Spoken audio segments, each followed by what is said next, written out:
Ma'am, আমাকে ডেকেছেন আপনি? হ্যাঁ, ভেতরে আসো। তারপর স্বাধীন দরজা দিয়ে নেহার সামনে তাকায়। চেয়ারে বসে নেহা কাজ করছিল। কাজ করা শেষ হলে স্বাধীনের দিকে তাকিয়ে বলে, শুনলাম তুমি নাকি ম্যানেজারের কাছ থেকে বেশ কিছু টাকা চেয়েছো, কি কারণে? ম্যাম, আমার বাবা অসুস্থ, চিকিৎসা করানোর জন্য অনেক টাকা দরকার।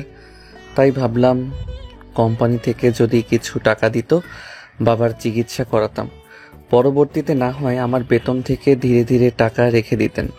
বাট ম্যানেজার বলল যে আপনার অফিসে নাকি এই নিয়ম নাই। আছে, থাকবে না কেন? বাট তোমার চাকরির বয়সটা অনেক কম, মাত্র 2 মাস। তো এই অল্প বয়সে কখনো আমরা টাকা দেই না। আর যেহেতু তোমার বাবার চিকিৎসা করানো লাগবে, আমি টাকা দিতে পারি, বাট একটা শর্তে। হ্যাঁ ম্যাম, আমি আমার বাবাকে বাঁচানোর জন্য হাজারটা সত্ত্বেও রাজি আছি। কি করতে হবে আমাকে বলেন। আমাকে বিয়ে করতে হবে। কি ম্যাম, বিয়ে মানে? বিয়ে করতে হবে, তবে তোমার বাবার চিকিৎসার জন্য যত টাকা লাগে আমি টাকা দেব। কিন্তু ম্যাম, আমি কেন? আমি তো আপনার অফিসের সামান্য একজন কর্মচারী মাত্র। আমার থেকে অনেক ভালো ছেলে আপনার পিছে লাইন দিয়ে দাঁড়িয়ে থাকে। সেটা আমি ভালো করেই জানি, বাট আমার স্বামী নয়, আমার মেয়েকে দেখাশোনা করার জন্য পারফেক্ট একটা বাবা দরকার। আর যারা আমার পিছে ঘোরাফেরা করে না, ওরা আমার দেহের লোভী, আমার টাকা পয়সার। আমিও তো ওই সকল ছেলেদের মতো হতে পারি ম্যাম। আমাকে স্বাধীনকে আর কোনো কথা বলতে না দিয়ে নেহা তার চেয়ার থেকে দাঁড়িয়ে জানালা দিয়ে বাইরের দিকে বেশ কিছুক্ষণ তাকিয়ে থাকেন। একটু পর চেয়ারে এসে বসে গম্ভীর একটা নিঃশ্বাস ফেলে বলতে লাগে, তুমি 2 মাস হলো আমার অফিসে কাজ করছো, কখনো তোমার কোনো খারাপ রিপোর্ট পাইনি। আজও প্রত্যেকের সঙ্গে ভালো ব্যবহার আর সৎভাবে কাজ করো, এইটাই আমার অনেক ভালো লেগেছে। তাই তোমাকে আমার মেয়ের বাবা বানাতে চাই। কিন্তু ম্যাম। কোনো কিন্তু না। যদি তোমার বাবাকে বাঁচাতে চাও তাহলে বিয়ে করো, না হলে আর কোনো প্রশ্ন করো না আমাকে। আচ্ছা ম্যাম, আমি আপনাকে ভেবে চিনতে তারপর না হয় বলছি। তারপর স্বাধীন নেহার কেবিন থেকে বের হয়ে যায়। কেবিনে গিয়ে ভাবতে লাগে নেহা যা বলেছে তা করবে নাকি এত বড় ঘরের একটা মেয়ে তাকে বিয়ে করতে যাচ্ছে। এইসবই ভাবছিল স্বাধীন। ঠিক তখনই তার কেবিনে আসে তার বন্ধু। স্বাধীনকে ভাবতে দেখে টেবিলে হাত রাখতেই স্বাধীনের ধ্যান ভেঙে যায়। আরে কি ভাবছিস? এভাবে আঙ্কেলের চিকিৎসা করানোর জন্য কি টাকা জোগাড় হয়নি? আমার কাছে অল্প কিছু টাকা আছে, রাখ। যা জানি এর থেকে কিছু হবে না, তাও রেখে দে। আরে না, কোনো দরকার হবে না। ম্যাডামকে বাবার চিকিৎসার কথা বলেছি, উনি আমাকে একটা প্রপোজাল দিয়েছে। তারপর স্বাধীন সজীবকে শুরু থেকে শেষ পর্যন্ত বলে। সজীব শুনে হা হয়ে যায়, যেন নিজের কানকে বিশ্বাস করতে পারে না। আরে কি বলছিস তুই, পাগল নাকি? রাজি হবি না? তোর জায়গায় আমি থাকলে এক পায়ে দাঁড়িয়ে যেতাম। ম্যাডামকে দেখতে যে হট, যে কোনো ছেলেই তো বিয়ে করতে রাজি হয়ে যাবে। ওনার একটা মেয়ে আছে 4 বছর বয়স, কিন্তু দেখে মনে হবে না ওইটা ওনার মেয়ে। মাঝে মাঝে নিয়ে আসতো, কিন্তু 2-3 মাস হলো অফিসে নিয়ে আসে না ম্যাম মেয়েকে। সজীবের এই কথা শুনে স্বাধীনের অনেক রাগ হয়, কিন্তু বুঝতে দেয় না তার হাতে কোনো উপায় নেই নেহা ম্যামকে বিয়ে করা ছাড়া। তাই স্বাধীন বলে, তুই তো ভালো করে জানিস আমাদের অবস্থা। গ্রামে মা বাবা বোন থাকে, ওদের সংসার চালাতে হয় আমাদের তেমন কিছু নেই যে যা বেচে বাবার চিকিৎসা করাবো। তাই ভাবছি ম্যামের প্রপোজালে রাজি হয়ে যাই। হ্যাঁ তাই কর, তো লাইফ সেটেল হয়ে যাবে। কারণ নেহা ম্যামের ঢাকা শহরে অনেক কোম্পানি আছে, আর অনেক অনেক কোটি টাকার মালিক। তারা স্যারের আর কোনো ছেলে নেই, শুধু একটাই মেয়ে। তুইও রাজার হালে চলতে পারবি। কিন্তু ভাই একটা কথা, বিয়ের পরে যেন কোনোভাবেই মুখ ফুসকে ম্যাডামকে বলে ফেলিস না আমি তাকে এসব কথা বলেছি। স্বাধীন একটা মুচকি হাসি দেয়। তারপর কাজ না থাকায় তার বন্ধুর সঙ্গে কথা বলতে লাগে। দেখতে দেখতে টিফিন পিরিয়ডের সময় হয়ে যায়। সবাই ক্যান্টিনে খাবার খেতে যায়। সজীবও ক্যান্টিনের এক কর্নারে টেবিলে গিয়ে খাবার খেতে লাগে। ঠিক তখনই সেখানে হাজির হয় নেহা। স্বাধীনের পাশে দাঁড়িয়ে থাকে। স্বাধীন কাউকে তার পাশে দাঁড়িয়ে থাকতে দেখে তাকিয়ে দেখে নেহা।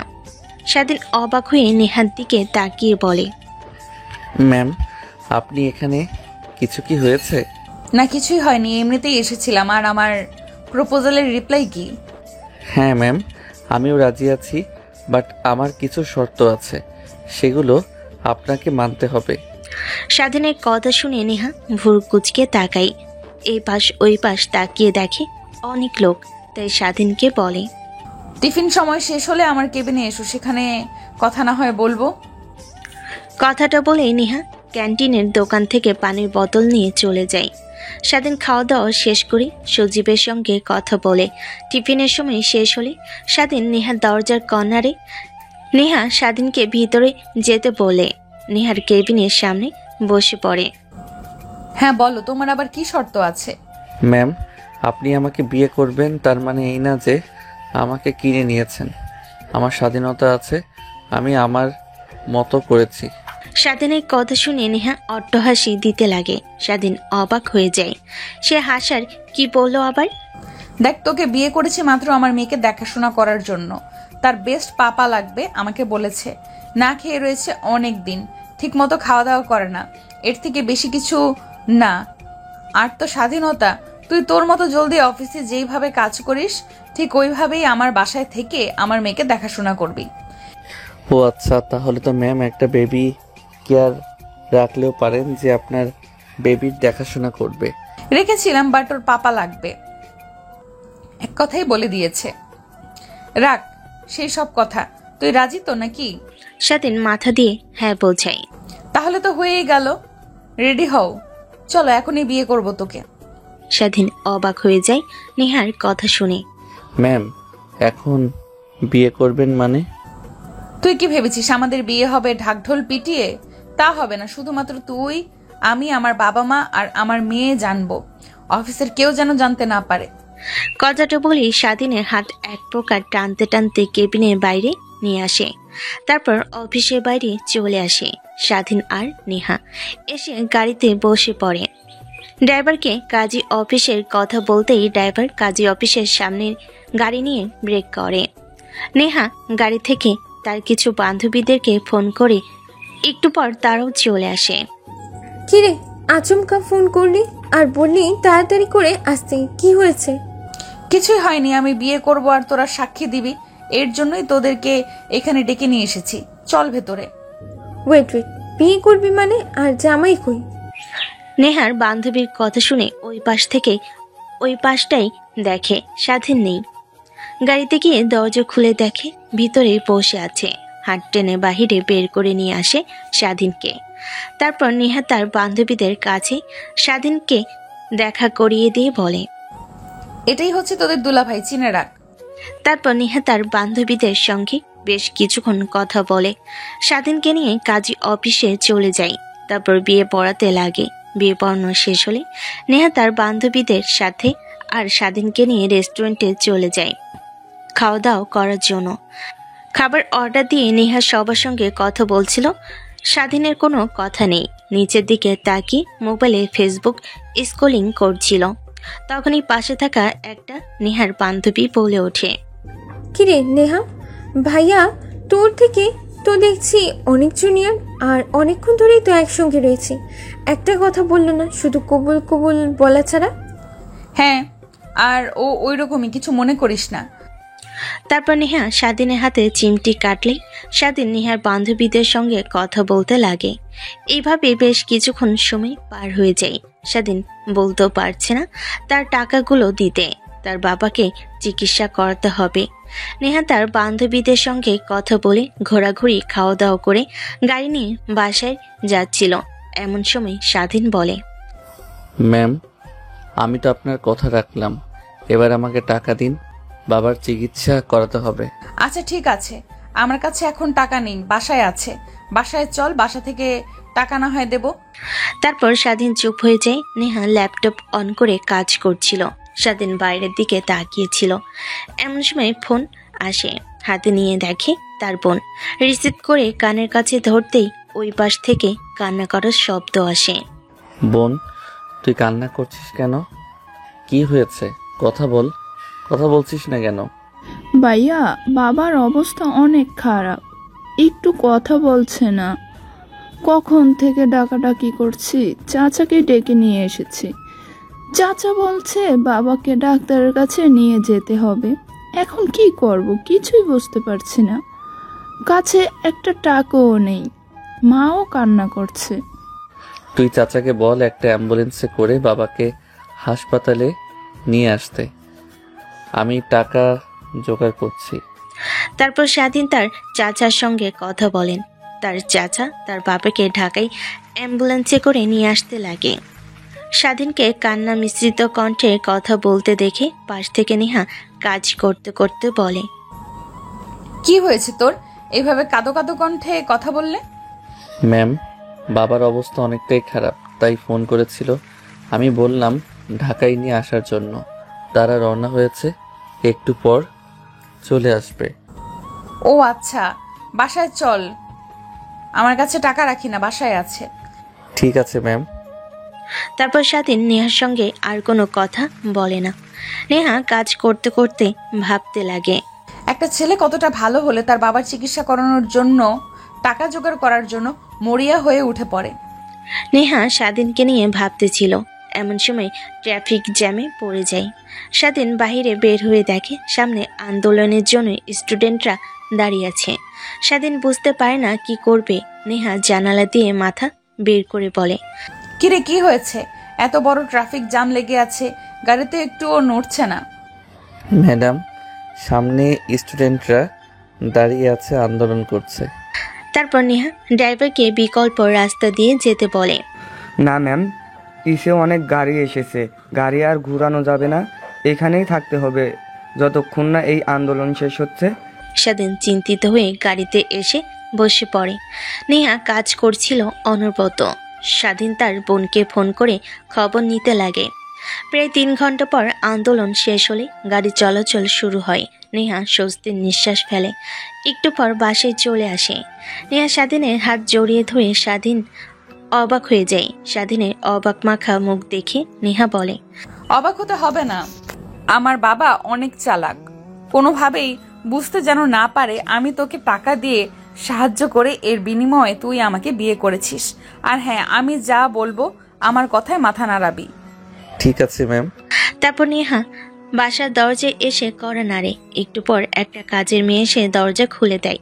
নেহার সঙ্গে স্বাধীনকে দেখে অবাক হয়ে যায়। আপামনি, এটা কেডা? এর আগে তো কখনো এনারে দিই নেই। নতুন ফ্যান নাকি আপনার? নেহা একটা বাঁকা হাসি দিয়ে ভিতরে আসে। দেখে তার বাবা মা সবাই বসে টিভি দেখছে। স্বাধীনের হাত ধরে নেহা তার বাবা মার সামনে গিয়ে দাঁড়ায়। নেহার বাবা মা দুজনেই অবাক হয়ে নেহার দিকে তাকিয়ে থাকে। বাবা, বিয়ে করেছি আমি, আর এই হচ্ছে সেই ছেলেটা যে তোমার নাতিনের বাবা। আমাদের মধ্যে ভুল বোঝাবুঝি হয়েছিল, আর এই কারণেই আমরা এতদিন আলাদা হয়েছিলাম। আজ সবকিছু ঠিকঠাক হয়েছে আর বিয়ে করে নিয়েছি। ও আমাদের সঙ্গেই থাকবে আর আমাদের মেয়েকে নিয়ে সব জায়গায় ঘোরাফেরা করবে। আমি তো সময় দিতে পারি না অফিসের জন্য। মানে কি বলছিস তুই? বিয়ে করে নিয়েছিস মানে? জেনির বাবা মানে? তারপর নেহা স্বাধীনকে নিয়ে সোফায় বসে পড়ে। তার মা বাবাকে সবকিছু বোঝাতে লাগে। স্বাধীন অবাক হয়ে তাকিয়ে থাকে। যখন বলতে বলে তখন বাধ্য ছেলের মতো মাথা দিয়ে হ্যাঁ বোঝায়। তারপর নেহা তার মা বাবার সঙ্গে কথা বলা শেষ হলে স্বাধীনকে নিয়ে রুমে আসে।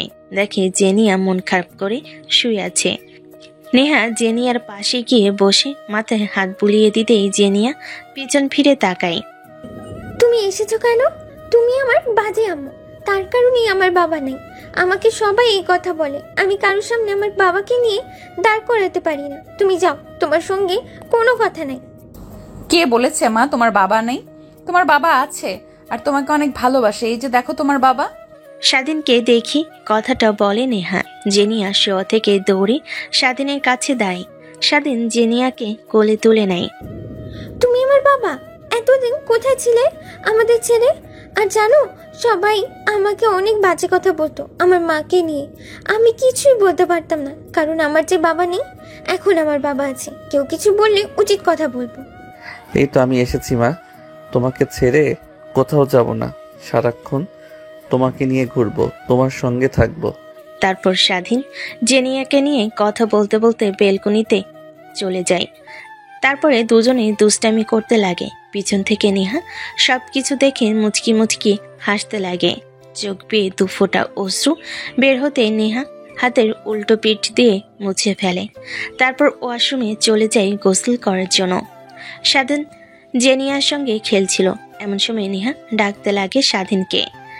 স্বাধীন জেনিয়াকে বেলকনিতে দাঁড় করিয়ে রুমে এসে দেখে কেউ নেই। দেখে ওয়াশরুম থেকে ডাকছে তাকে। স্বাধীন দরজার সামনে দাঁড়িয়ে বলে, ম্যাম, আপনি কি আমাকে ডেকেছেন?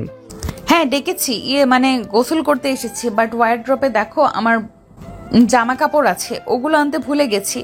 আর ভেজা গা নিয়ে বাইরে বের হতে পারবো না, একটু এনে দিবে? নেহার কথা শুনে স্বাধীন অনেকটা লজ্জা পায়। তারপর ওয়ারড্রপ থেকে জামা কাপড় নিয়ে এসে নেহার হাতে দিতে যাবে, অমনি নেহা স্লিপ কেটে জামায় টান লাগতেই স্বাধীনকে নিয়ে ফ্লোরে পড়ে যায়। স্বাধীন চোখ বন্ধ করে ফেলে, মিটিমিটি করে তাকিয়ে দেখে তার শরীরের ওপর স্বাধীন শুয়ে আছে। তার ঠোঁটের থেকে স্বাধীনের ঠোঁট বিন্দু মাত্র কয়েক ইঞ্চি তফাৎ। নেহা হাত সরিয়ে দিয়ে স্বাধীনকে তার উপর থেকে সরিয়ে দেয়। স্বাধীন চোখ বন্ধ করে নেহার উপর থেকে উঠে দরজা লাগিয়ে দিয়ে বলে, মানে ম্যাম, সরি, আসলে আমি বুঝতে পারি নাই, আর আমি কিছুই দেখি নাই, বিশ্বাস করেন, চোখ বন্ধ করেছিলাম। স্বাধীন নেহাকে উদ্দেশ্য করে কথাটা বলে তখনই পেছন থেকে ইয়ে ইয়ে, কি মজা কি মজা, বাবা মাকে নিয়ে পড়ে গিয়েছিল তার উপরে। নেহা আর স্বাধীন দুজনেই লজ্জা পেয়ে যায় জেনিয়ার কথা শুনে।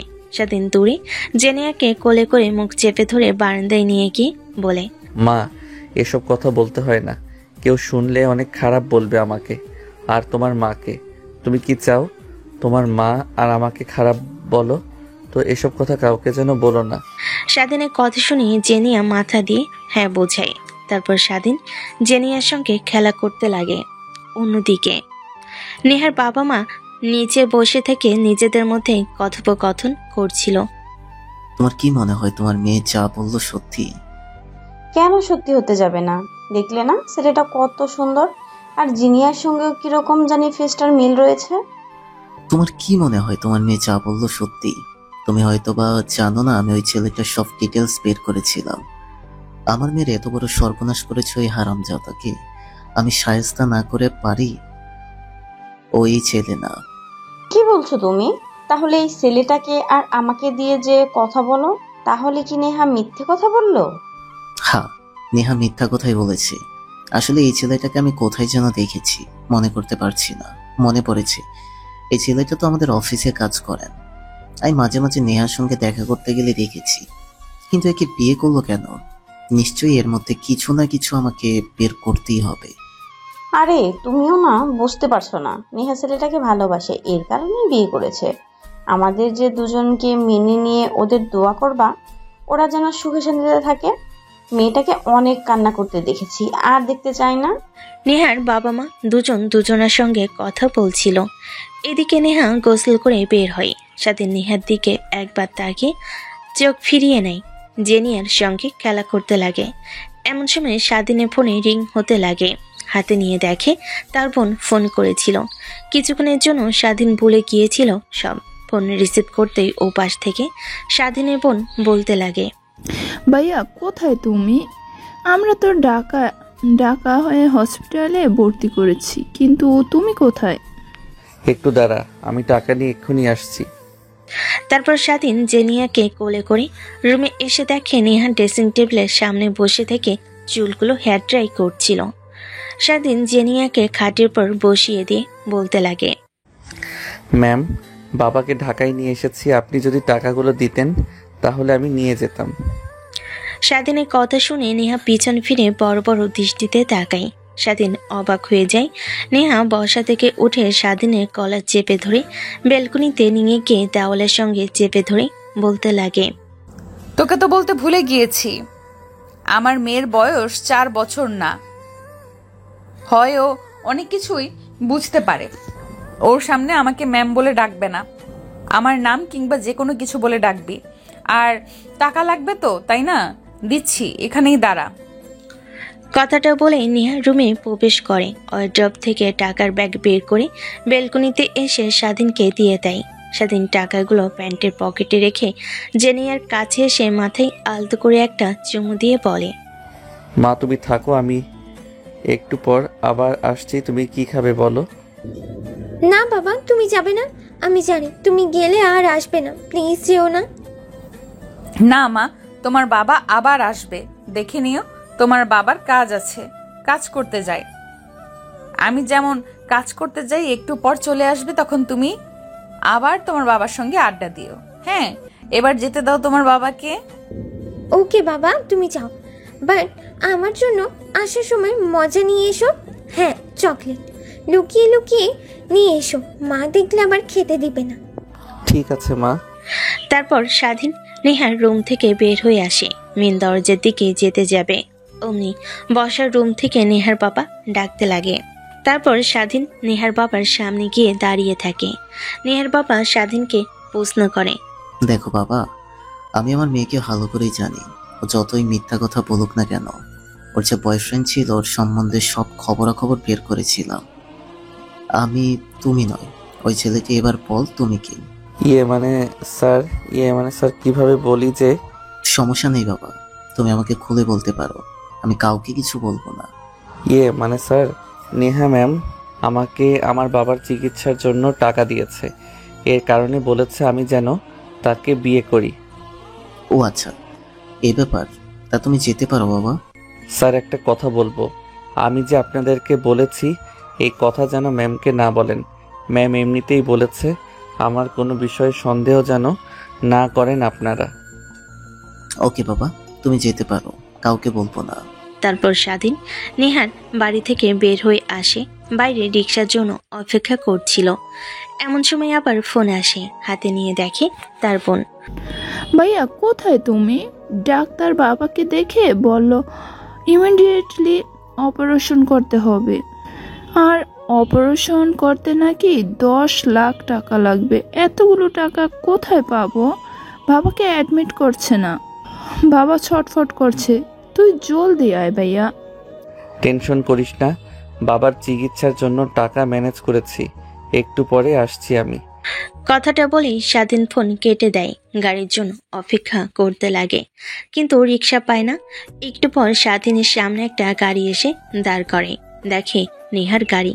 স্বাধীন অবাক হয়ে যায়, এখন নেহা ম্যাম আবার কোথায় যাবেন?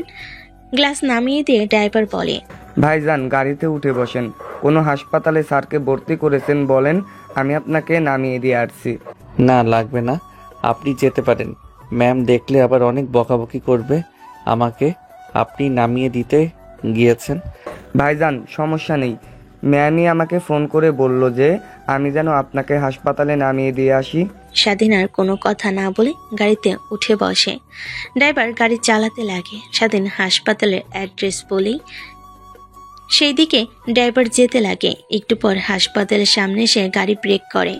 স্বাধীন ড্রাইভারকে ধন্যবাদ দিয়ে হাসপাতালের ভিতর চলে যায়। দেখে তার বোন হাসপাতালে গেটের সামনে দাঁড়িয়ে আছে। স্বাধীনকে দেখতে পেয়ে তার বোন দৌড়ে এসে জড়িয়ে ধরে। আর ভয় পাবি না বোন, আমি তো চলে আসি, সেই চল। তারপর স্বাধীন তার বোনকে সান্ত্বনা দিয়ে ডাক্তারের কেবিনে চলে যায়। গিয়ে দেখে ডাক্তার বসে আছে। স্বাধীন পারমিশন নিয়ে ডাক্তারকে সব কথা খুলে বলে কাউন্টারে টাকা জমা দিতে বলে।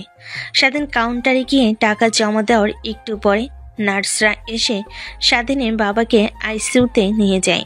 স্বাধীন তার চাচা আর বোন আইসিইউ রুমের সামনে পায়চারি করছিল। এমন সময় স্বাধীনের ফোন আসে। হাতে নিয়ে দেখে ম্যাম লেখা নাম্বার। স্বাধীন একটু ফাঁকে গিয়ে ফোন রিসিভ করে কানের কাছে ধরতে ও পাশ থেকে নেহা বলে, কোথায় তুমি? মানে মামা বাবাকে হাসপাতালে অ্যাডমিট করেছি, অপারেশন চলছে, আইসিইউ রুমের সামনে দাঁড়িয়ে আছি।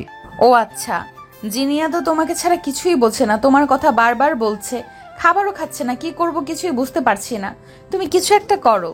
ঠিক আছে ম্যাম, আপনি ফোনটা জেনিয়ার কাছে দিন, আমি বলছি। তারপর নেহা ফোন জেনিয়ার কাছে দিলেই ও পাশ থেকে বলে, তুমি পচা বাবা, আমার তোমার সঙ্গে আর কোনো কথা নেই, তোমার সঙ্গে কথাই বলবো না কোনো। প্লিজ মা, রাগ করো না, বাবা একটা কাজে আটকে গিয়েছে, সময় মতো তোমার কাছে ঠিক চলে যাবে। তুমি খাবার খেয়ে মার সঙ্গে ঘুমিয়ে পড়ো, দেখবে সকালে আমি তোমার পাশে শুয়ে আছি, তোমাকে জড়িয়ে ধরে। তাহলে হবে না, তুমি সব কাজ রেখে আমার কাছে আসো, না হলে খাবার খাবো না, আর তোমার সঙ্গে কোনো কথাও বলবো না। জেনিয়া কথাটা বলে রাগ করে তার মার কাছে ফোন দিয়ে দেয়।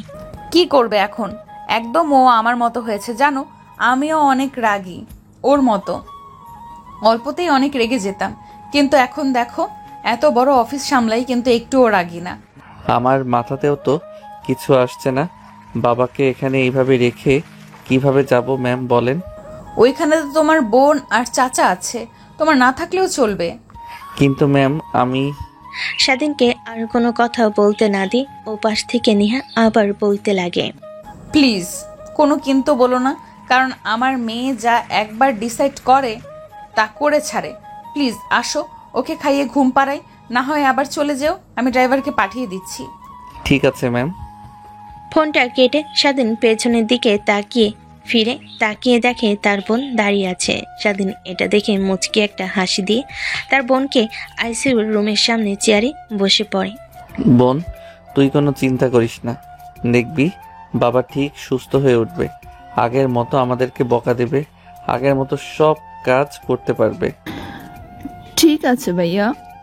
তারপর স্বাধীন চেয়ার থেকে উঠে তার চাচার কাছে গিয়ে বলে, চাচা, বাবার চিকিৎসা করানোর জন্য অফিস থেকে অনেকগুলো টাকা নিয়েছি, তাই কাজ করতে হবে। আমাকে ফোন করেছে, এখন যেতে হবে। আপনি তো এখানে আছেন, কোনো প্রয়োজন হলে আমাকে ফোন করবেন, আমি চলে আসব। ঠিক আছে বাবা, তুই কোনো টেনশন করিস না, আমি তো আছি নাকি, সব সামলে নেব। আর কোনো সমস্যা যদি হয় তোকে বলবো। তারপর স্বাধীন তার বোনের কাছে এসে কপালে একটা চুমু খেয়ে কাজে যেতে হবে কথাটা বলে হসপিটালের বাইরে আসে। দেখে নেহার গাড়ি দাঁড়িয়ে আছে। স্বাধীন গিয়ে বসে পড়ে। ড্রাইভার গাড়ি চালিয়ে নেহার বাসার দিকে যেতে লাগে। এমন সময় ড্রাইভার বলে, ভাইজান, একটা প্রশ্ন করব, যদি আপনি কিছু মনে না করেন তাহলে। স্বাধীন ড্রাইভারের কথা শুনে অবাক দৃষ্টিতে মাথা নাড়িয়ে হ্যাঁ বোঝায়। তারপর ড্রাইভার বলতে লাগে, ভাইজান, আপনার আর আপামনির বিয়ে হয়েছে নাকি? যতদিন আপামনির সঙ্গে কাজ করেছি কখনো দেখিনি কোনো ছেলের সঙ্গে চলাফেরা করতে।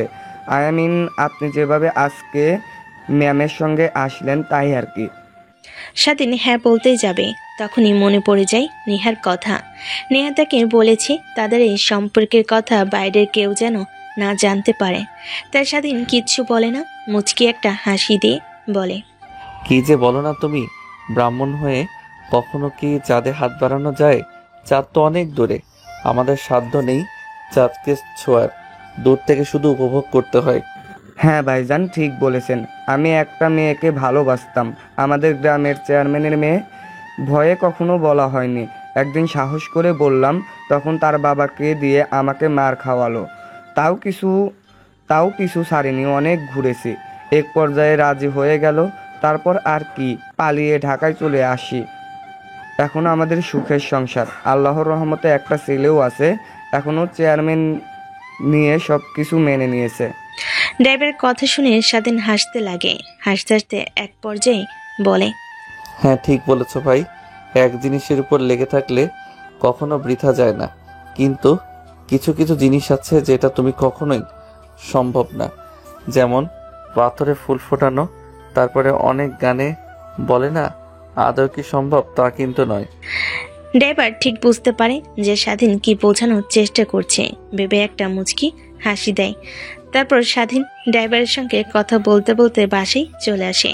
মেন দরজায় কলিং বেল দিতেই কাজের মেয়ে দরজা খুলে দেয়। ভিতরে প্রবেশ করে দেখে নেহার বাবা সোফায় বসে টিভি দেখছে। তাদের দিকে তাকিয়ে উপরে চলে যায়। নেহার রুমের সামনে গিয়ে দরজায় কড়া নাড়ে। কে? দরজা খোলা আছে, ভেতরে আসো। মা প্লিজ নাও, খেয়ে নাও, বাবা আসছে তো একটু পর। স্বাধীন রুমে প্রবেশ করে দেখে নেহা মাঝে ওড়না পেঁচিয়ে জেনিয়াকে খাওয়ার চেষ্টা করছে, কিন্তু জেনিয়া খাচ্ছে না। একবার এইদিকে দৌড় দিচ্ছে, আবার ওই দিকে। নেহা বারবার খাবার খাওয়ানোর চেষ্টা করছে, কিন্তু ব্যর্থ। তুমি জানো না আমি কার মেয়ে? আমি যা একবার বলি তা করেই ছাড়ি। যে পর্যন্ত বাবা না আসবে সেই পর্যন্ত আমি খাবার খাবো না। তোমার হাতে অনেক খেয়েছি, বাবার হাতে খাবো।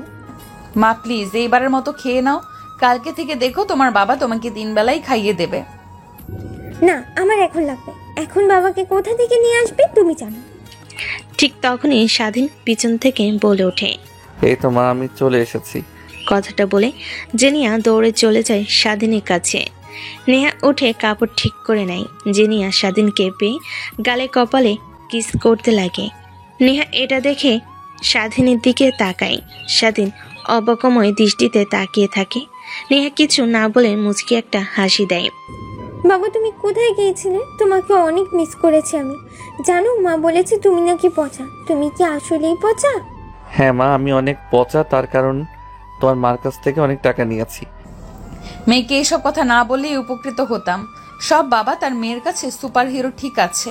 আর এই নাও, খাবার খাইয়ে দাও ওকে, আমার হাত থেকে খাবার খাচ্ছে না। তারপর স্বাধীন নেহার হাত থেকে খাবারের প্লেট নিয়ে জেনিয়াকে খাবার খাইয়ে দিতে লাগে। জেনিয়া স্বাধীনের সঙ্গে মজা করতে করতে খাবার খাচ্ছিল। এমন সময় নেহা সোফায় বসে থেকে জেনিয়ার দিকে তাকিয়ে বলে, অল্প দিনের অতিথিকে পেয়ে আমাকে ভুলে গিয়েছো তুমি? মানে ম্যাম, অল্প দিনের অতিথি মানে? নেহা স্বাধীনের প্রশ্ন পেয়ে স্বাধীনের কাছে গিয়ে কানে কানে বলে, অল্প দিনের অতিথি এ কারণেই বললাম যে তুমি মাত্র আমার মেয়ের যতদিন না বুদ্ধি জ্ঞান অর্থাৎ আর 5টা ছেলেমেয়ের মতো হতে পারছে ততদিন থাকবে। স্বাভাবিক হয়ে গেলে তোমাকে মুক্ত করে দেব। ম্যাম, আর এই বিয়েটা? তোমাকে বিয়ে তো করা যেন আমাকে ছেড়ে বা আমার মেয়েকে কি মায়ায় ফেলে চলে যেতে না পারো, এর থেকে বেশি কিছু না। স্বাধীন আর কোনো কথা না বলে জেনিয়াকে খাবার খাইয়ে দিতে লাগে। নেহা স্বাধীনকে পাশ কাটিয়ে ওয়ার্ড্রপ থেকে ল্যাপটপ বের করে কাজ করতে লাগে। স্বাধীনের জেনিয়াকে খাওয়ানো শেষ হলে পানি খাইয়ে জেনিয়াকে কোলে করে ঘুম পাড়ানোর চেষ্টা করে, কিন্তু ঘুম আসে না। এটা ওইটা প্রশ্ন করতে লাগে। এক পর্যায়ে স্বাধীন নেহার কাছে এসে দাঁড়িয়ে বলে, ম্যাম, জেনিয়াকে ছাদে নিয়ে যায়। কথাটা শুনে নেহা স্বাধীনের দিকে রাগী দৃষ্টিতে তাকায়। স্বাধীন জিপাই কামড় দিয়ে বলে, না মানে সরি নেহা, আমি আমার মেয়েকে ছাদে নিয়ে যাই, চাঁদ দেখি ওকে ঘুম পাড়ানোর চেষ্টা করি। এখান থেকে তো চাঁদ দেখা যাচ্ছে না। ঠিক আছে, নিয়ে যাও, বেশি রাত থেকো না, ওরা আবার ঠান্ডা লেগে যেতে পারে। তারপর স্বাধীন জেনিয়াকে কাঁধে করে ছাদে নিয়ে আসে। চাঁদ, নতুন বড় বড় বিল্ডিং এসব দেখাতে লাগে, কিন্তু জেনিয়ার ঘুম আসে না। রাত যখন অনেক বেশি হয়ে যায়, স্বাধীন জেনিয়াকে ছাদ থেকে অমন করে কোলে করে নেহার রুমে নিয়ে আসে। দেখে এখনো কাজ করছে। জিনিয়া ঘুমিয়ে গিয়েছে। এত লেট হলো ঘুম পাড়াতে? এই যে মাম্মা এখনো ঘুমায়নি। স্বাধীনের পিঠের উপর থেকে মাথা সরিয়ে কথাটা বলে জেনিয়ার কথা শুনে নেহা পুনরায় কাজ করতে লাগে। স্বাধীন জেনিয়াকে খাটে শুইয়ে দিয়ে নেহার পাশে এসে দাঁড়িয়ে বলে, ম্যাম, জেনিয়া এতক্ষণ হয়ে গেল তাও ঘুম আসছে না। বাবার কাছে যেতে হবে, চিকিৎসা করছে, কি অবস্থা না জানলে কেমন নাম হয়। আর ফোনেও চার্জ নেই, যে বোনের কাছে ফোন করে জানবো। ও আচ্ছা, এই ব্যাপারটা। তোমার বাবা কোন হসপিটালে ভর্তি? তারপর স্বাধীন নেহাকে তার বাবা কোন হসপিটালে ভর্তি আর ট্রিটমেন্ট নিচ্ছেন এই কথাটা বলেন। হাসপাতালে কথা শুনে নেহা বলে ওঠে, ও এই হসপিটালে? এখানে তো আমার বন্ধু কর্মরত, ওর বাবার হসপিটাল ওইটা। তুমি আগে বলবে না? ওয়েট, আমি এক্ষুনি ফোন করে সবকিছু জেনে নিচ্ছি। তোমার বাবার ওয়ার্ড নাম্বার আর রোগীর কাউন্টার নাম্বারটা বলো। তারপর নেহা তার বন্ধুকে ফোন করে। রিসিভ করে নেহা তার বন্ধুর কাছ থেকে স্বাধীনের বাবার সম্পর্কে সব ডিটেলস নিয়ে নেয়। স্বাধীন কাঁপতে লাগে। তার বাবার কেমন অবস্থা এখন? এই কথা বলার শেষ করে স্বাধীনের দিকে তাকায়, দেখে স্বাধীন কাঁপছে। এটা দেখে নেহা মুচকি একটা হাসি দিয়ে বলে, আরে পাগল ছিলে নাকি তুমি? এইভাবে কাঁদছো কেন? চিন্তার কোনো বিষয় নাই, তোমার বাবা একদম বিপদ মুক্ত আছে। একটু পর তাকে কেবিনে শিফট করা হবে। তুমি এক কাজ করো, এইখানেই থেকে যাও, জিনিয়াকে ঘুম পাড়িয়ে দাও, না হলে ও আজকে রাতে ঘুমাবে না। দেখো, জেদ ধরে না ঘুমিয়ে থাকবে। কিন্তু ম্যাম, কি করব এখন আমি আর আপনি তো আমাকে আমার রুম দেখিয়ে দেননি। কি বলছো তুমি? মাথা ঠিক আছে তোমার? আলাদা রুম মানে? আমার রুম মানেই তো তোমার রুম। আর জিনিয়া আমার সঙ্গে ঘুমায়, আর আমি জিনিয়াকে ছাড়া ঘুমাতে পারবো না। তুমি জিনিয়াকে মাঝখানে দিয়ে সাইডে ঘুমিয়ে পড়ো, আমি কাজ শেষ হলে ঘুমিয়ে পড়বো। কথাটা শুনেই স্বাধীন নেহার কাছ থেকে উঠে খাটে গিয়ে জেনিয়াকে নিয়ে ঘুমানোর চেষ্টা করে, কিন্তু জেনিয়ার ঘুম আসে না। শেষমেশ স্বাধীন জেনিয়াকে তার বুকের উপর শুইয়ে দিয়ে হাত দিয়ে থাপড়াতে লাগে। এক পর্যায়ে জেনিয়া ঘুমিয়ে যায়। স্বাধীন জড়িয়ে ধরে ঘুমিয়ে যায়। নেহার কাজ করা শেষ হলে নাইট ড্রেস পরে খাটের কাছে এসে স্বাধীন জেনিয়াকে জড়িয়ে ধরে ঘুমাতে দেখে নেহা বাকরুদ্ধ হয়ে যায়।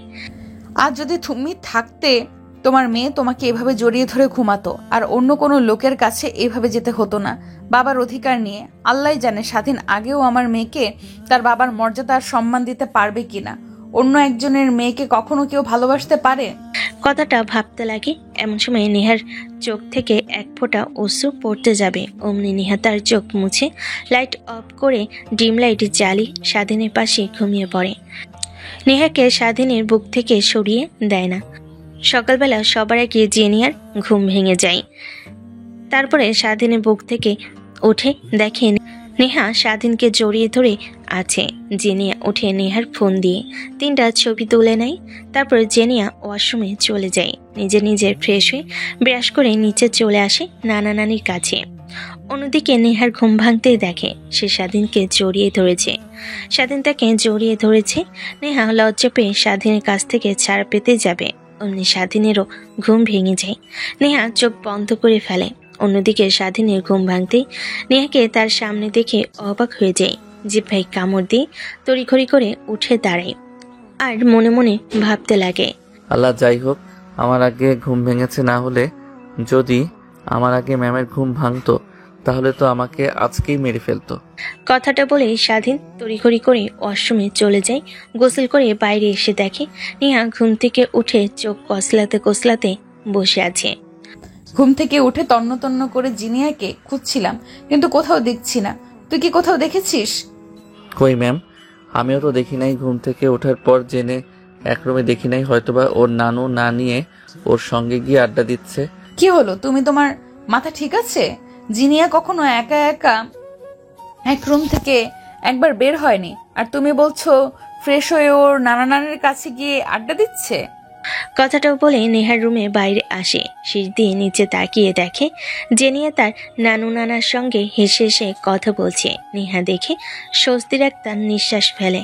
তারপর রুমে আসে, দেখে স্বাধীন ফ্রেশ হয়ে তোয়ালে পেঁচিয়ে বাইরে ড্রেসিং টেবিলের সামনে চুলগুলো শুকাচ্ছিল। নেহা পিছন থেকে স্বাধীনের বডি ফিটনেসের দিকে তাকিয়ে ড্যাপ ড্যাপ করে ভাবতে লাগে, এর আবার 6 প্যাক হলো কোথা থেকে? কখনো তো জিমে যেতেই দেখলাম না, নাকি গ্রামের ছেলেদের এরকমই হয় সবকিছু? কথাটা বলে নেহা তার মাথায় আলতো করে আঘাত করতে যাবে, জোরে সোরে মাথায় থাপ্পড় দিয়ে ফেলে। নেহা বলে চিৎকার দিয়ে ওঠে।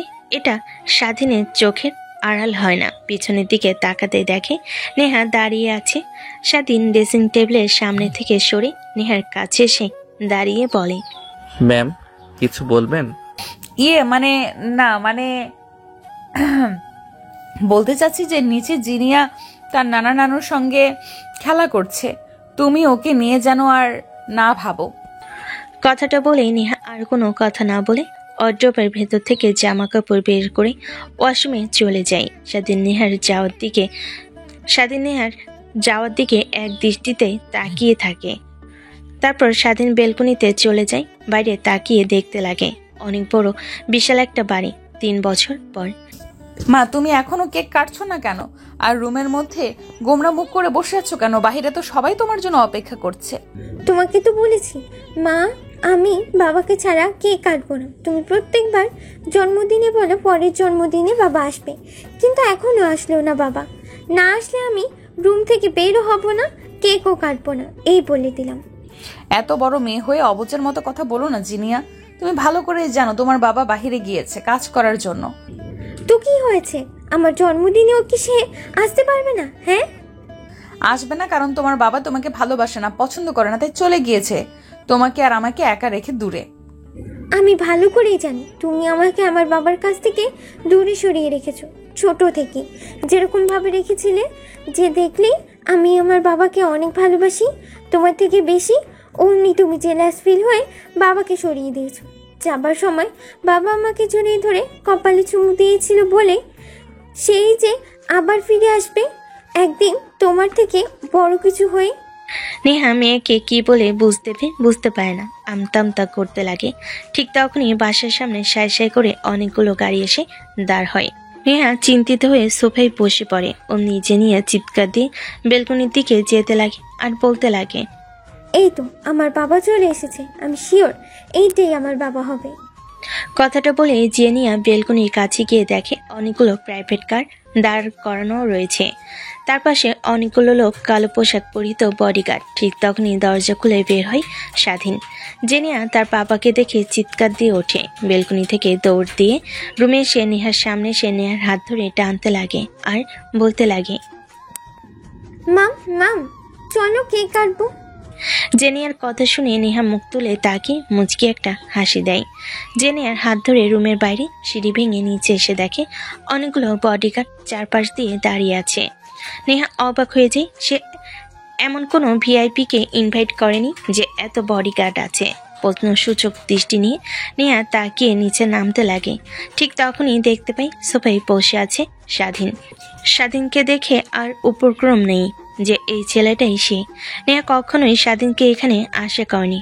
আবার এইভাবে নেহার দিকে স্বাধীন বাঁকে একটা হাসি দিয়ে তাকায়। তারপরে জেনিয়া নেহার হাত থেকে হাত ছাড়িয়ে ধরে স্বাধীনের কাছে গিয়ে জড়িয়ে ধরে কপালে কিস করে বলতে লাগে, বাবা তুমি আমাকে রেখে কোথায় গিয়েছিলে? যাবার সময় বললে যে তুমি খুব তাড়াতাড়ি আমার কাছে ফিরে আসবে এত বছর পর। না বাবা, অনেক বিজি ছিল তাই আসতে পারি নাই। I am sorry. কান ধরছি। আর কোনোদিন তোমাকে কথা দিয়ে কথার বরখেলাপি করব না। এবারের মতো ক্ষমা করে দাও আমাকে। স্বাধীন তার কান ধরে বাচ্চাদের মতো করে আশেপাশে সবাই হা হয়ে যায়। নেহা অবাক হয়ে যায়। নেহা স্বাধীনের কাছে গিয়ে জেনিয়ার হাত ধরে টানতে টানতে নিয়ে আসতে লাগে। জেনিয়া স্বাধীনের হাত শক্ত করে জড়িয়ে ধরে। আশেপাশে থাকা সবাই নিজেদের মধ্যে কানাঘোষা করতে লাগে। এই ছেলেটাকে এর আগে তো কখনো নেহাদের বাসায় দেখিনি, হঠাৎ এসেছে মনে হচ্ছে। অনেক বড় লোক। আর জিনিয়া এসে ছেলেটাকে জড়িয়ে ধরলো, বাবা বাবা বলছে। তার মানে গিয়ে জিনিয়ার বাবা এটাই? মামা আমি বাবাকে ছাড়া কোথাও যাব না, প্লিজ তুমি আমাকে ছেড়ে দাও। অনেক দিন পর বাবা এসেছে, আমি বাবার সঙ্গে বাইরে ঘুরতে যাব। কে তোমার বাবা? তিনি তোমার বাবা না, তোমার বাবা মারা গেছে। আর এই হচ্ছে।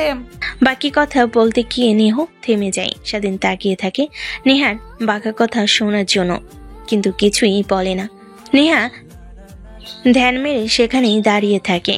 জেনিয়া রেখে নেহার হাতে কামড় বসিয়ে দেয়। নেহা জেনিয়ার হাত ছেড়ে দেয়। জেনিয়া দৌড়ে স্বাধীনের কাছে গিয়ে জড়িয়ে ধরে বলতে লাগে, বাবা তোমার কাছ থেকে আমাকে আর কেউ দূরে রাখতে পারবে না। আমি জানি তুমি মাকে ভয় পেয়ে আমাকে রেখে চলে গিয়েছিলে। এখন আমি বড় হয়েছি, তোমাকে আর ভয় পেতে হবে না মাকে। দেখো মা, কেউ কিছু বলেনি আমাকে। আমি ব্যবসার কাজে চলে গিয়েছিলাম তোমাকে রেখে।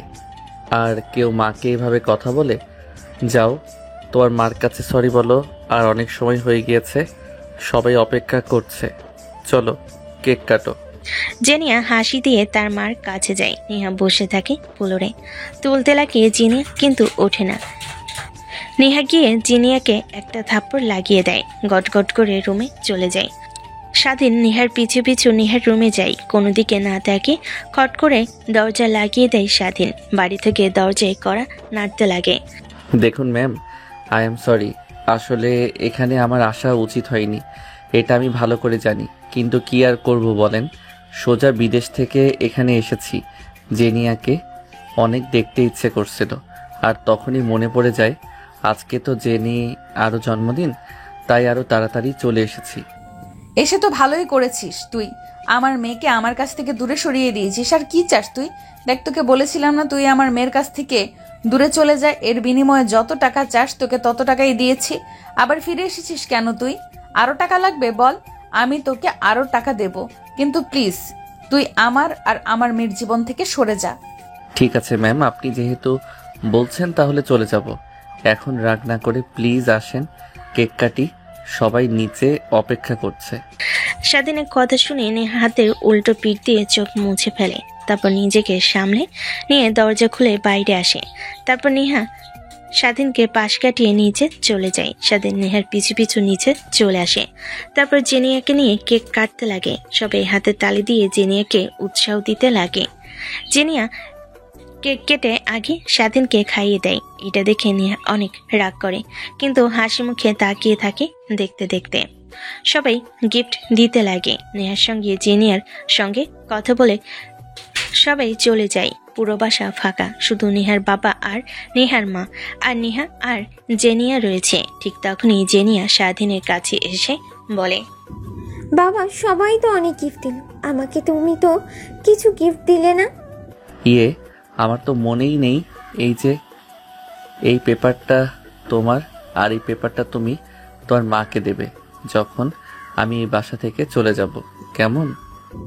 ঠিক আছে, বাট এই কাগজে কি আছে বাবা? খুলে দাও, আমাকে দেখি। অনেক বড় একটা সারপ্রাইজ গিফট তোমার মার কাছে খুলে দিলে তখন তুমি দেখো। আর বিশেষ করে এই কাগজটা তোমার মাকে দিব। তার মানে কি বাবা, তুমি চলে যাবে এখন আমাকে আর মাকে রেখে আবার অনেক দিনের জন্য?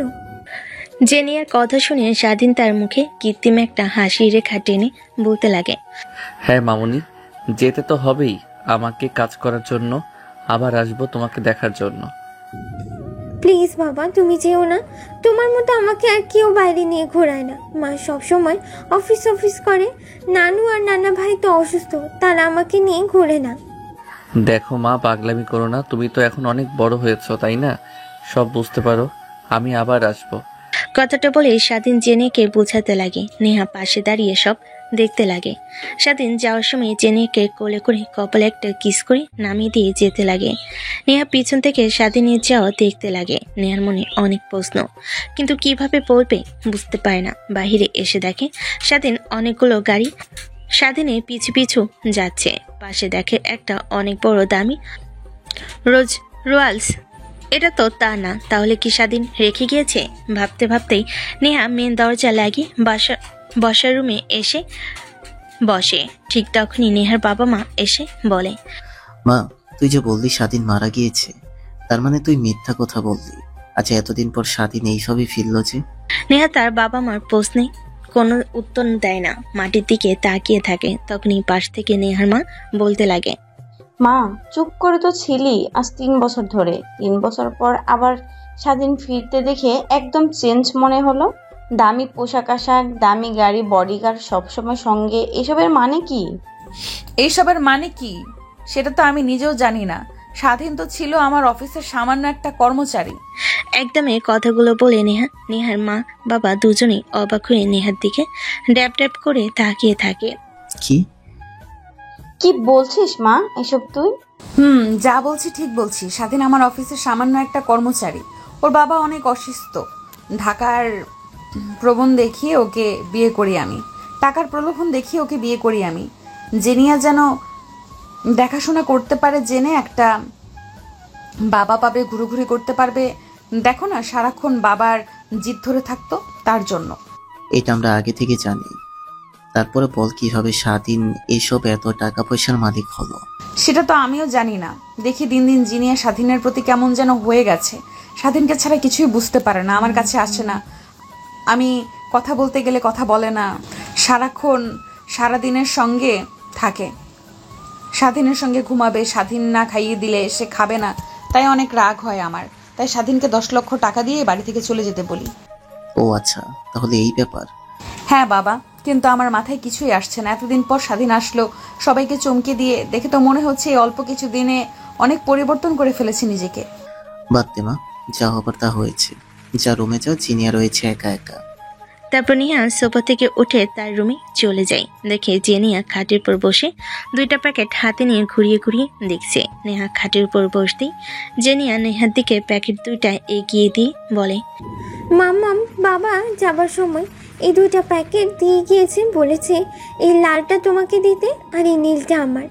কিন্তু আমি তো খুলতে পারছি না, তুমি একটু খুলে দেবে? বাবা আমাকে কি গিফট দিয়েছে দেখবো। তুমি কেন ওর কাছ থেকে গিফট নিতে গেলে? কেন মা, আমার আব্বু হয়, তার কাছ থেকে গিফট নেব, এটা তো স্বাভাবিক। অনেক আঙ্কেল আন্টি এসেছিল, আবার তোমার অনেক আত্মীয় এসেছিল, তাদের কাছ থেকে গিফট নিয়েছি। তুমি তো কিছু বললে না। নেহা নিজেও বুঝতে পারে না যে জেনিয়া আর এই প্রশ্নে কি জবাব দেবে। চুপ করে থাকে। তারপর জেনিয়া হাত থেকে লাল প্যাকেটটা খুলে দেখে একটা খামটা ছিঁড়ে দেখে একটা পেপার, হাতে নিয়ে দেখে ডিভোর্স লেটার। এটা দেখে নেহার আচমকাই বুকের ভিতর চিনচিন ব্যথা হতে লাগে। দেখে সেইখানে স্বাধীন আগে থেকে সই করে রেখেছে, শুধু তার সই করার স্থানটাই ফাঁকা। প্যাকেটটা উল্টানোর সঙ্গে সঙ্গে আরেকটা ছোট্ট চিরকুট পড়ে যায়। নেহা ফ্লোর থেকে চিঠিটা তুলে পড়তে লাগে। আমি ভালো করেই বুঝতে পেরেছি যে তুমি অনেক অবাক হয়েছো আমাকে এখানে দেখে। আবার এই অবস্থানে এখন আমি একজন বড় বিজনেসম্যান, তোমার থেকেও অনেক অনেক বড়।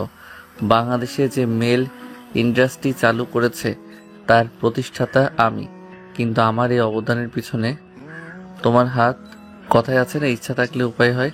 তোমার জেদ আজ আমাকে এত দূর নিয়ে এসেছে। সবশেষে একটা কথাই বলবো, যেহেতু আমাকে মেনে নাও নাই আর ভালোবাসতে পারবে না বলেই দিয়েছো, তাই এই সম্পর্ক আর টিকিয়ে রাখতে চাই না। ডিভোর্স লেটারে আমার সই করা আছে, তুমি সই করলেই দুজনের ডিভোর্স হয়ে যাবে। আর জিনিয়ার কাছে যে বক্সটা আছে ওইটাতে ওর জন্য বাংলাদেশের সব থেকে বড় মেলটা ওর নামে লিখে দিয়েছি। আমি বিদেশে থাকি, মা বাবা বোনকে নিয়ে, দেশে তেমন একটা আসা যাওয়া নেই। আমি চাই তুমি তোমার মেয়ের সম্পত্তি সব বুঝে নিয়ে দেখাশোনা করবে। ইতি, তোমার অফিসের সামান্য একটা কর্মচারী।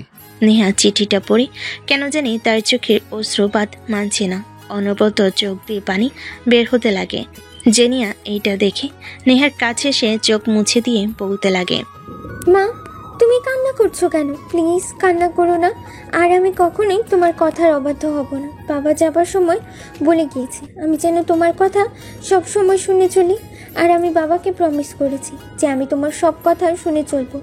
এবার অন্তত কান্না করো না, প্লিজ কান্না থামাও। নেহা জেনিয়ার কথা শুনে তার কাছে টেনে নিয়ে এসে কপালে কিস করতে লাগে। তোমার জন্য কান্না করছি না আমি মা, জানো আমি অনেক পচা। তোমার বাবাকে আর সবাইকে আমি সব সময় অনেক কষ্ট দিয়ে গিয়েছি, যার ফল এখন আমি হাড়ে হাড়ে টের পাচ্ছি। নেহা জেনিয়াকে জড়িয়ে ধরে কান্না করতে করতে কথাগুলো বলে। এভাবেই পেরিয়ে যায় 2টা দিন। নেহা স্বাধীনের দেওয়া কথা অনুযায়ী মিল ইন্ডাস্ট্রিতে যায়। নেহাকে আর জেনিয়াকে দেখতে পেয়ে দারুণ সালাম দেয়। তখনই মিল ইন্ডাস্ট্রির ম্যানেজার বাহিরে বের হয়ে আসে। নেহা আর জেনিয়াকে আগে দেখে বলতে লাগে, ম্যাম আপনারা এসেছেন। স্যার তো বলেছে আরো আগে আপনারা আসবেন, তাই সব মন্তব্যবস্থা করে রেখেছি, চলেন। তারপর নেহা আর জেনিয়া ম্যানেজারের পিছে পিছে ভিতরে যেতে লাগে। দেখে অনেক বড় এরিয়া নিয়ে ইন্ডাস্ট্রিটা তার কোম্পানির সবগুলো বিক্রি করে দিলেও এরকম ইন্ডাস্ট্রি একটার অর্ধেকের অর্ধেক তৈরি করতে পারবে না। সে অবাক হয়ে তাকিয়ে থাকে। তখনই মেন কার্যালয়ে যায়। নেহাকে নিয়ে ম্যানেজার দেখি দেওয়ালে টাঙ্গিয়ে রাখা তার, নেহা আর স্বাধীনের একটা ছবি। এটা দেখে জেনিয়া ছবির দিকে ইশারা করে নেহাকে বলে, মামা ওই দেখো, ওই ছবিটাতে আমি তুমি বাবা রয়েছে। ওই ছবিটা কোথায় যেন উঠেছিলাম, হ্যাঁ মনে পড়েছে, ওইটা তো মতিঝিল নিয়ে গিয়ে উঠেছিলাম। তুমি ফুচকা খেতে গিয়ে অনেক ছাড় লেগেছিল, তখন বাবাকে চুমু খেয়েছিলে, আমার সব মনে আছে। জেনিয়ার কথা শুনে নেহা উঠে। পাশ থেকে ম্যানেজার মিটিমিটি করে হাসতে লাগে। তারপর কেবিনে যেতে লাগে। ম্যানেজার তার ব্যাগ থেকে দলিল বের করে নেহার হাতে তুলে দিয়ে বলে, ম্যাম স্যার বলেছে আপনি আর ছোট ম্যাম আসলে আমি যেন আপনাদের এই কাগজটা দিই।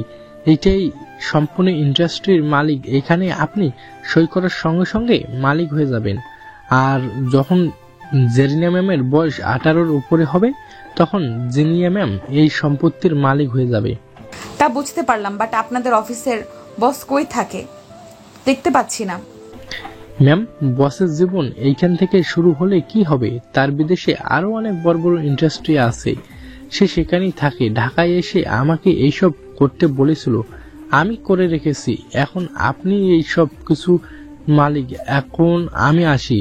কথাটা বলেই যে ম্যানেজার কেবিন থেকে বের হতে যাবে অমনি নেহা পিছন থেকে বলতে লাগে, আরে আজব তো, কোথায় যাচ্ছেন আপনি? আমি তো এসবের কিছুই বুঝতে পারি না। হ্যাঁ ধরে নেন আমি এসবের মালিক, বাট আমি কিছুই বুঝি না। এই বিজনেসে আপনি ম্যানেজার, সবচেয়ে আপনি দেখাশোনা করবেন। তারপর নেহা ম্যানেজারকে নিয়ে পুরো ইন্ডাস্ট্রিটা ঘুরে ঘুরে দেখতে লাগে। এভাবে অনেক দিন পার হয়ে যায়। নেহার কেন জানি স্বাধীনের প্রতি এক অন্যরকম মায়া কাজ করতে লাগে। কিন্তু কিভাবে স্বাধীনের খোঁজ পাবে? কোনোভাবে স্বাধীনের খোঁজ জোগাড় করতে পারে না। তখনই মনে পড়ে যায় ম্যানেজারের কথা। তারপর ম্যানেজারকে কেবিনে ডাক দিতে একটু পর ম্যানেজার চলে আসে। ম্যাম আমাকে ডেকেছিলেন আপনি? হ্যাঁ দেখেছি, একটা কথা জিজ্ঞেস করার জন্য। জি ম্যাম বলুন, কে জিজ্ঞেস করবেন? দেখো, আমি যা জিজ্ঞেস করব তার সঠিক উত্তর দিবে তুমি। আচ্ছা বলুন, আমি আমার সাধ্য হাতে তার জবাব দেব। তোমাদের বস স্বাধীন কোথায় আছে এখন, তার অ্যাড্রেসটা আমাকে দিতে পারবে? নেহার প্রশ্ন শুনে ম্যানেজার থতমত খেয়ে যায়, কি বলবে বুঝতে পারে না, আমতামতা করতে লাগে। ঠিক তখনই নেহা বলে, দেখুন, আপনার পায়ে পড়ছি, যদি আপনার স্বাধীনের অ্যাড্রেস জানেন তাহলে প্লিজ আমাকে দিন।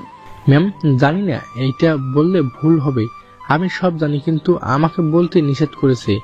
আমি যদি বলি আমার চাকরি থাকবে না, আর আমার চাকরি না থাকলে না খেয়ে মারা যাব। কি বলো এইসব? তুমি আমার আন্ডারে কাজ করো, কিছুই হবে না। বলো এখন কোথায় আছে স্বাধীন?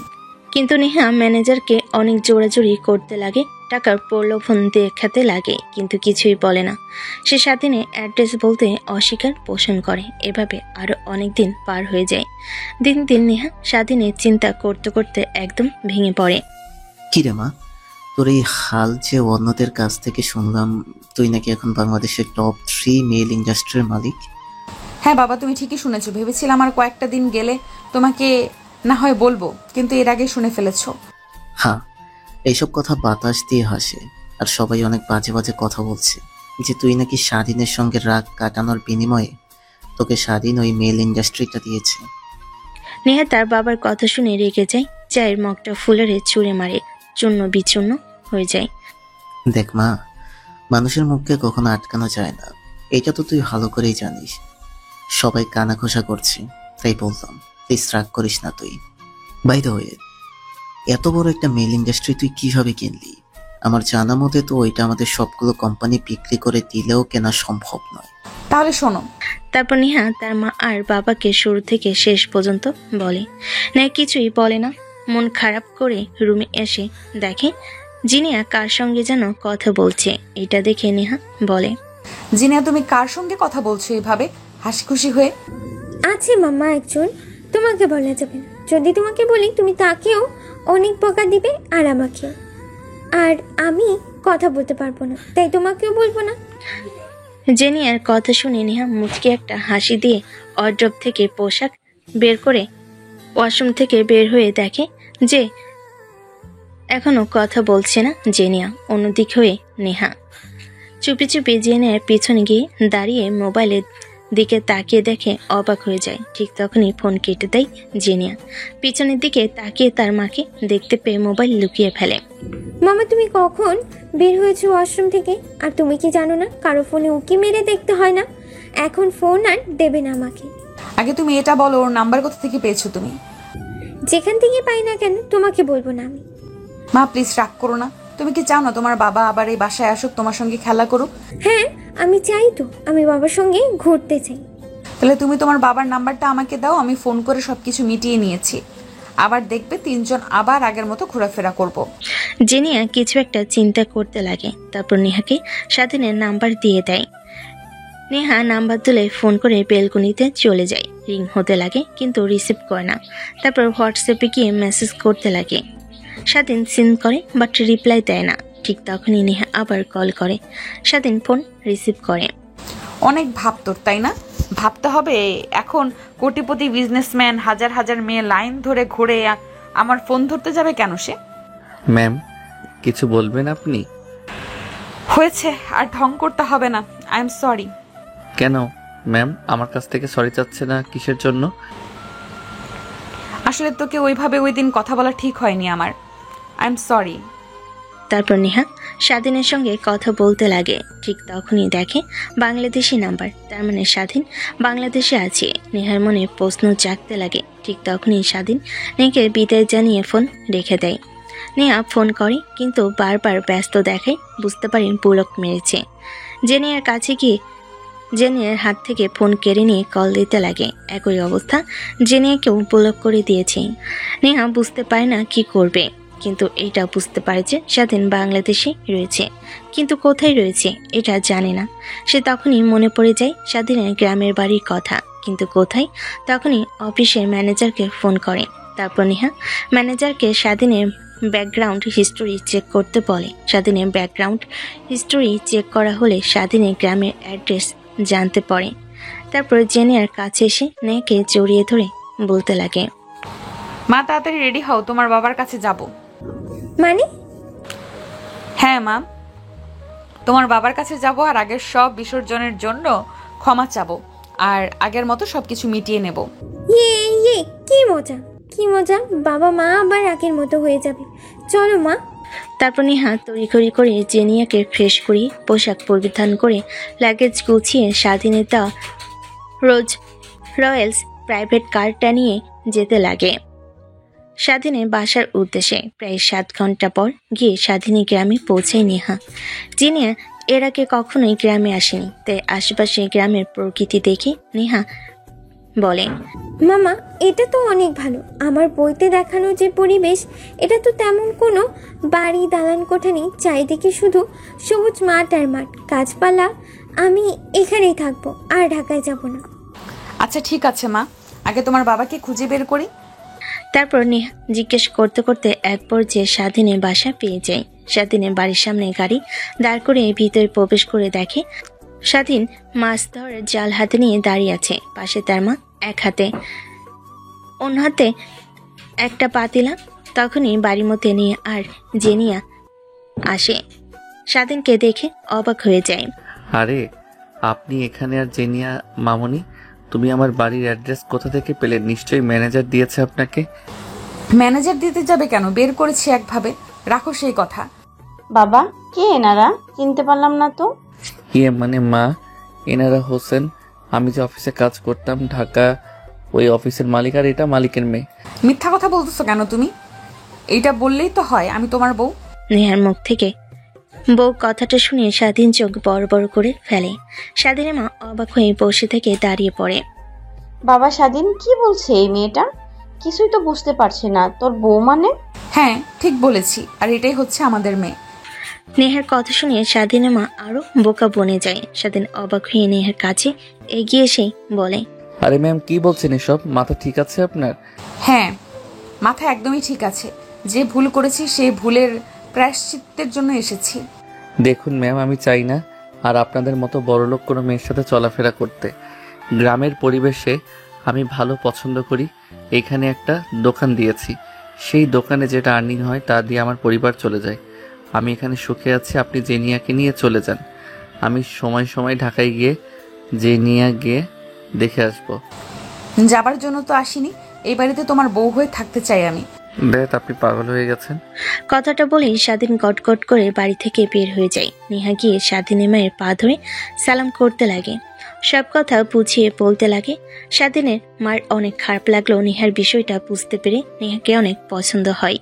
স্বাধীনের বাবা আসলে তার সঙ্গে পরিচয় করিয়ে দেয়। নিমিষেই স্বাধীনের মা আর বাবার নেহার আর জেনিয়াকে অনেক পছন্দ হয়। স্বাধীন দিনে আর বাসায় ফিরে না, ফিরতে ফিরতে বিকেল হয়ে যায়। বাসায় এসে দেখে 2টা গাড়ি দাঁড় করা। এইটা দেখে স্বাধীন অবাক হয়ে যায়। ধীরে ধীরে বাসার মধ্যে প্রবেশ করে দেখে নেহার বাবা মা তারও চলে এসেছে।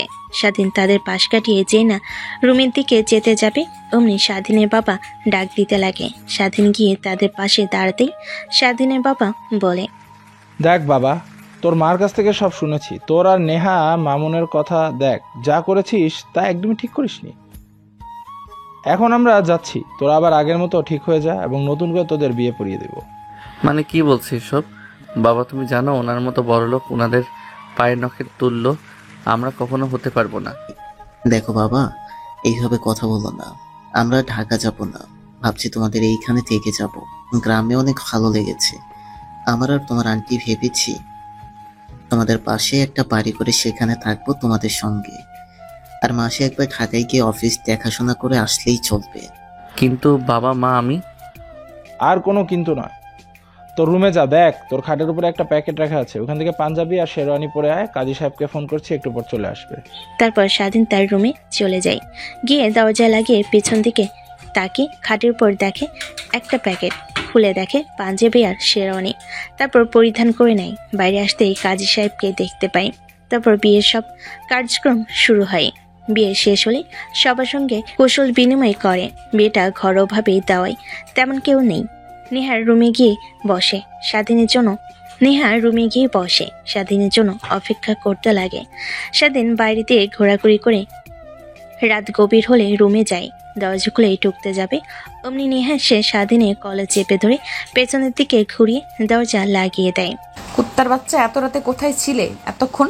তোর জন্য কতক্ষণ ধরে অপেক্ষা করছি। আমার ঘুম পেয়ে গিয়েছে। এই বাসর রাতের জন্য কত কিছু ভেবে রেখেছিলাম, দেখ সব ধুলোয় মিশে গেল। কিছুই মেশিনি, সবে তো মাত্র রাত 12টা বাজে। কথাটা বলেই স্বাধীন টেবিলে একটা হাসি দেয়। নিয়া হাসির রহস্য বুঝতে পারে। এই হাসির রহস্য হয়েই থাকুক, আমাদের তার উন্মোচন করতে হবে না। যদি করতে চান তাহলে একটাই সলিউশন, বিয়ে করুন। তো বন্ধুরা, কেমন হয়েছে গল্পটা অবশ্যই কমেন্ট করতে ভুলবেন না। আজকের মতো এই পর্যন্তই। আল্লাহ হাফেজ।